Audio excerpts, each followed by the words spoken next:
ಅದ್ದೂರಿಯಾಗಿ ನಡೆದ ಕನ್ನಡ ರಾಜ್ಯೋತ್ಸವ. ಆನಂದಪುರದ ಕನ್ನಡ ಸಂಘದವರು ಹಮ್ಮಿಕೊಂಡಿದ್ದ ಕನ್ನಡ ರಾಜ್ಯೋತ್ಸವದ ಧ್ವಜಾರೋಹಣ ಮಾಡಿ ಮಾತನಾಡಿದ ಶಾಸಕ ಗೋಪಾಲಕೃಷ್ಣ ಬೇಳೂರು. ಕನ್ನಡ ನಾಡಿನ ಸಂಸ್ಕೃತಿ, ಕಲೆ, ಭಾಷೆಯ ಬಗ್ಗೆ ಅಪಾರವಾದ ಗೌರವವನ್ನು ಕನ್ನಡಿಗರು ಇಟ್ಟುಕೊಳ್ಳಬೇಕು. ನಾವೆಲ್ಲರೂ ಕನ್ನಡ ನಾಡಿನಲ್ಲಿ ಹುಟ್ಟಿರುವುದೇ ನಮ್ಮೆಲ್ಲರ ಪುಣ್ಯ.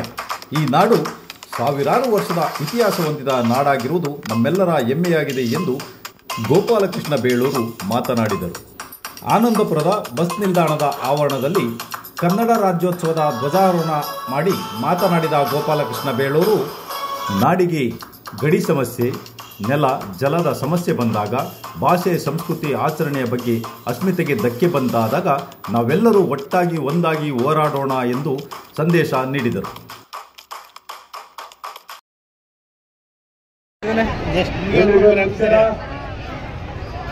ಕನ್ನಡ ಯುವಕ ಸಂಘದ ವತಿಯಿಂದ ಪ್ರತಿ ವರ್ಷದಲ್ಲಿ ಈ ವರ್ಷನೂ ಸಹ ಕನ್ನಡ ರಾಜ್ಯೋತ್ಸವ ಆಚರಿಸುವ ಮೂಲಕ ಅದ್ದೂರಿಯಾಗಿ ಕಾರ್ಯಕ್ರಮ ಹಮ್ಮಿಕೊಂಡಿದ್ದಾರೆ. ತಾಯಿ ಭುವನೇಶ್ವರಿಯ ಸಹ ಪ್ರತಿಮೆಯನ್ನು ಸಹ ನೆಲೆಸಿ ಪೂಜೆ ಮಾಡಿದ್ದಾರೆ. ನಿಮಗೆಲ್ಲರಿಗೂ ಕನ್ನಡ ರಾಜ್ಯೋತ್ಸವ ಶುಭಾಶಯಗಳನ್ನು ಕೋರ್ತಾ, ಇವತ್ತು ಕನ್ನಡ ನಾಡು ನುಡಿ ಬಗ್ಗೆ ನಾವೆಲ್ಲರೂ ನಮ್ಮ ಭಾಷೆ ಬಗ್ಗೆ ಅಪಾರವಾದಂಥ ಗೌರವವನ್ನು ಹಿಡ್ಕೊಳ್ಬೇಕು. ನೀವು ಎಲ್ಲೇ ಇರಿ, ಹೇಗೆ ಇರಿ, ಕನ್ನಡವನ್ನ ಎಂದೆಂದು ನೀವು ಮರೆಯದಿರಿ ಅಂತ ಹೇಳ್ತಾ, ಈ ಸುಂದರವಾದಂಥ ಭಾಷೆ, ಕನ್ನಡ ಭಾಷೆ ಎಲ್ಲೂ ಸಿಗ್ಲಿಕ್ಕೆ ಸಾಧ್ಯ ಇಲ್ಲ. ಅಂತ ಭಾಷೆ ಯಾವತ್ತೂ ನಾವು ಉಳಿಸ್ಕೊಂಡು ಹೋಗೋಣ.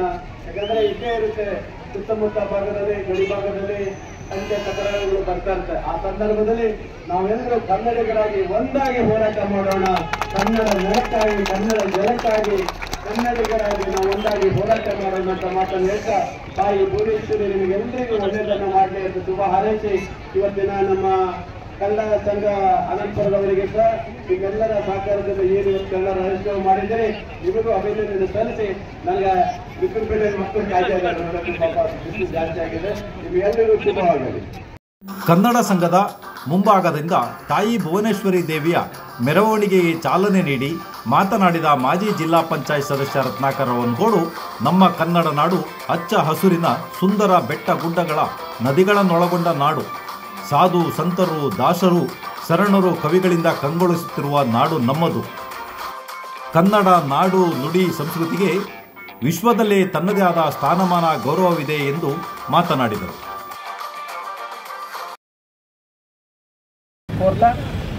ಇವತ್ತು ಒಂದು ಈ ಕನ್ನಡ ಭಾಷೆ ಮತ್ತು ನೆಲ ಜಲ ಇವೆಲ್ಲವೂ ಸಹ ಏನಾದ್ರು ಪ್ರಾಮುಖ್ಯತೆ ಮತ್ತು ಉಳಿದಿದೆ, ಅದು ಗೌರವ ಇದೆ ಅಂದರೆ ಇವತ್ತು ಎಲ್ಲ ಸಂಘ ಸಂಸ್ಥೆಯವರು ಪ್ರತಿ ವರ್ಷ ಅದರ ಆಚರಣೆ ಮಾಡ್ಕೊಂಡು ಬರ್ತಾ ಇರೋದಕ್ಕೆ ಇವತ್ತು ಕನ್ನಡ ರಾಜ್ಯೋತ್ಸವ ಈ ನಮ್ಮ ಸಂಘದವರು ನಾನು ಮಿಡ್ಲ್ ಸ್ಕೂಲಿಗೆ ಬರ್ಬೇಕಾದ್ರೆ ಪ್ರಾರಂಭ ಆಯಿತು. ಅದಕ್ಕಿಂತ ಹಿಂದೆ ಸುಮಾರು ಈ 45 ವರ್ಷದಿಂದ ಪ್ರಾರಂಭ ಮಾಡ್ಕೊಂಡು ಪ್ರತಿ ವರ್ಷವೂ ಸಹ ತಮ್ಮದೇ ಆದಂಥ ಇತಿಮಿತಿಯಲ್ಲಿ, ಚೌಕಟ್ಟಿನಲ್ಲಿ ಇವತ್ತು ಕನ್ನಡ ರಾಜ್ಯೋತ್ಸವವನ್ನು ಆಚರಣೆ ಮಾಡ್ಕೊಂಡು ಬಂದಿದ್ದೀರಿ. ತಾವು ಸಹ ಇನ್ನು ಮುಂದೂ ಸಹ ಇದೇ ನಿಟ್ಟಿನಲ್ಲಿ ಒಂದು ಕನ್ನಡದ ಬಗ್ಗೆ ಅಭಿಮಾನ ಇಟ್ಟು ನಾವೆಲ್ಲರೂ ಈ ರೀತಿಯ ಒಂದು ಕನ್ನಡ ರಾಜ್ಯೋತ್ಸವವನ್ನು ಮುಂದೂ ಸಹ ಇದೇ ರೀತಿ ಬೆಳೆಸಿ ಹೋಗಲಿ. ನಿಮ್ಮ ಆದರ್ಶಗಳು ಮುಂದಿನ ಪೀಳಿಗೆಗೂ ಸಹ ಇದು ಬರಲಿ ಅಂತ ಹೇಳ್ತಾ ಈ ಒಂದು ಚಾಲನೆ ಕೊಟ್ಟೋದಕ್ಕೆ ನಮ್ಮೆಲ್ಲರಿಗೂ, ನಮ್ಮ ಕನ್ನಡ ಯುವಕ ಸಂಘದ ಅಧ್ಯಕ್ಷರು ಮತ್ತು ಸದಸ್ಯರುಗಳಿಗೆ ನಾನು ಅಭಿನಂದಿಸ್ತಾ, ನಿಮ್ಮ ಅಭಿಮಾನ ಇದೇ ರೀತಿ ಇರಲಿ. ನಾನು ಸಹ ನಿಮ್ಮ ಸಂಘಕ್ಕೆ ಯಾವಾಗಲೂ ಅಭಿಮಾನ ಇರ್ತೀನಿ. ಜೊತೆಗೇನೋ ಈ ಸರಿ ಯಾಕಂದರೆ ಹೇಳಿದ್ರೆ ಪ್ರೊಫೆಷನ್ ಏನು ಡ್ರಾಮಾ ಮಾಡೋದೇನೋ ನಾಟಕನ, ಅದೇ ಡೌಟ್ ಇದೆ ಅಂತಿದ್ರು, ಆದರೆ ಮಾಡಿರಿ. ಯಾಕಂದರೆ ಹಾಮ ಭಾಷೆ ಅವ್ರು ಇರೋ ಅಂಥ ಸಂದರ್ಭದಿಂದಲೂ ಸಹ ತಾವು ಮಾಡ್ಕೊಂಡು ಬಂದಿದ್ದೀರಿ ಪ್ರತಿ ವರ್ಷ. ಹಾಗಾಗಿ ತಮ್ಮದೇ ಆದಂಥ ಇಲ್ಲೇ ಒಂದು ತಾವೇ ಕಲಿತು ಒಂದು ಗ್ರಾಮೀಣ ಭಾಗದ ನಾಟಕಗಳನ್ನು ಆಡೋದ್ರಿಂದ ಏನೋ ಒಂದು ಜನರಿಗೆ ಈಗಲೂ ಸಹ ಅದು ಮರ್ತೋಗೋಂಥ ಸಂದರ್ಭದಲ್ಲಿ ತಾವು ಅದನ್ನು ಪ್ರತಿ ವರ್ಷ ಮಾಡ್ತಾಯಿದ್ರಿ. ಅದನ್ನು ಬಿಡಬಾರ್ದು. ತಾವು ನಿನ್ನೆ ಹೇಳಿದೆ, ನಮಗೇನಾದ್ರು ಒಂದು ಸಣ್ಣ ಸಣ್ಣ ಪಾಠ ಕೊಟ್ಟಿರ್ಬೇಕಂದ್ರೆ ನಾವು ಕಲಿಯೋಂಥ ಈ ಸರಿ ಮಾಡ್ರಿ ಅಂತ ಹೇಳ್ತಾ, ಹಾಗಾಗಿ ಮತ್ತೊಮ್ಮೆ ತಮಗೆ ಅಭಿನಂದಿಸಿ ನಾನು ಮಾತಾಡ್ತೀನಿ. ಅನೇಕ ನಾಯಕರು ಹೋರಾಡಿ ಕನ್ನಡ ಭಾಷೆಯ ಸಂಸ್ಕೃತಿ, ನೆಲ ಜಲಕ್ಕಾಗಿ ಪ್ರತ್ಯೇಕವಾದ ರಾಜ್ಯವನ್ನಾಗಿ ಮಾಡಿದರು. ನವೆಂಬರ್ 1 ಕರ್ನಾಟಕ ಎಂದು ಮರುನಾಮಕರಣವಾಯಿತು ಎಂದು ಮಾತನಾಡಿದ police sub inspector Praveen SP.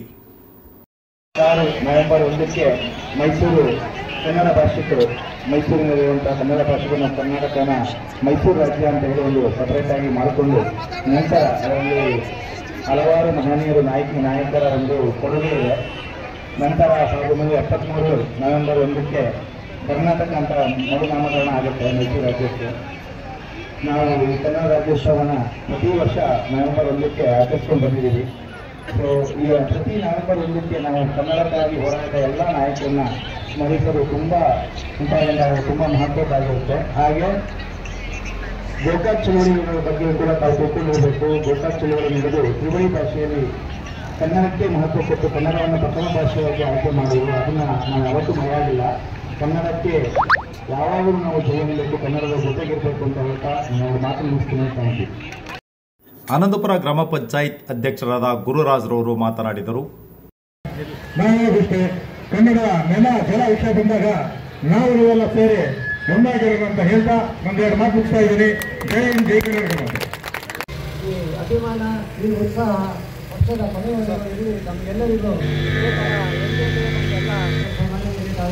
ಈ ಥರ ಎಲ್ಲ ಕಾರ್ಯಕ್ರಮಗಳಲ್ಲೂ ಇದೇ ಅಭಿಮಾನ ಇದೆಲ್ಲ ಇರಲಿ.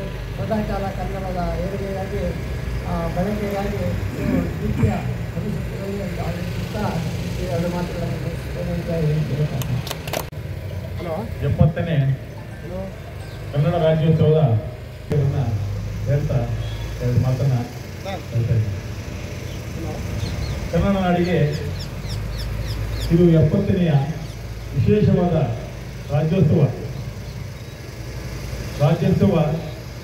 ಹಲವು ಕನ್ನಡ ರಾಜ್ಯೋತ್ಸವದ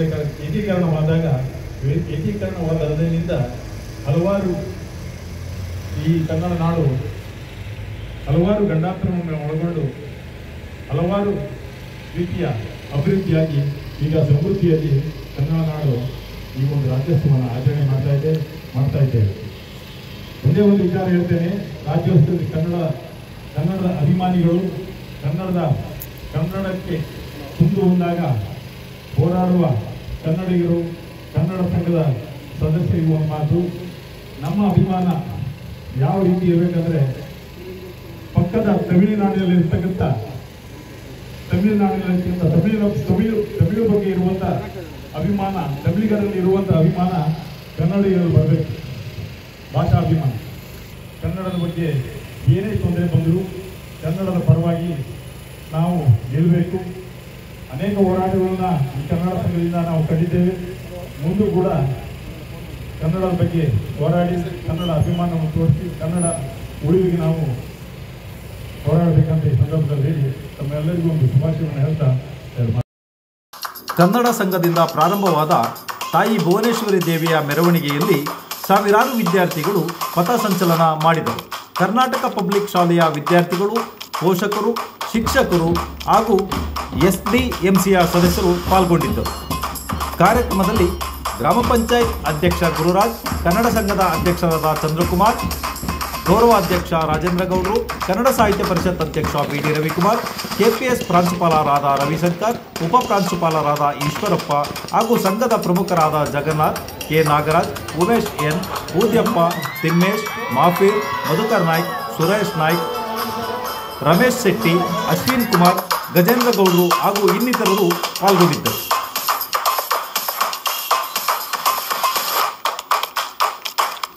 ಭೀಷ್ಮ ಪದದಿಂದ 70ನೇ ಕನ್ನಡ ರಾಜ್ಯೋತ್ಸವದ ಶುಭಾಶಯಗಳು. ಕನ್ನಡ ರಾಜ್ಯೋತ್ಸವದ ಶುಭಾಶಯಗಳನ್ನು ಕೋರಿದ ಗಣ್ಯರು: VT ಸ್ವಾಮಿ, ತಾಲೂಕು ಅಧ್ಯಕ್ಷರು, ಕನ್ನಡ ಸಾಹಿತ್ಯ ಪರಿಷತ್ ಸಾಗರ; ಉಮೇಶ್ N, ಮಾಜಿ ಅಧ್ಯಕ್ಷರು, ಕನ್ನಡ ಸಂಘ ಆನಂದಪುರ; KT ತಿಮ್ಮೇಶ್, ಮಾಜಿ ಅಧ್ಯಕ್ಷರು, ಕನ್ನಡ ಸಂಘ ಆನಂದಪುರ; ಗುರುರಾಜ್, ಅಧ್ಯಕ್ಷರು, ಗ್ರಾಮ ಪಂಚಾಯತ್ ಆನಂದಪುರ;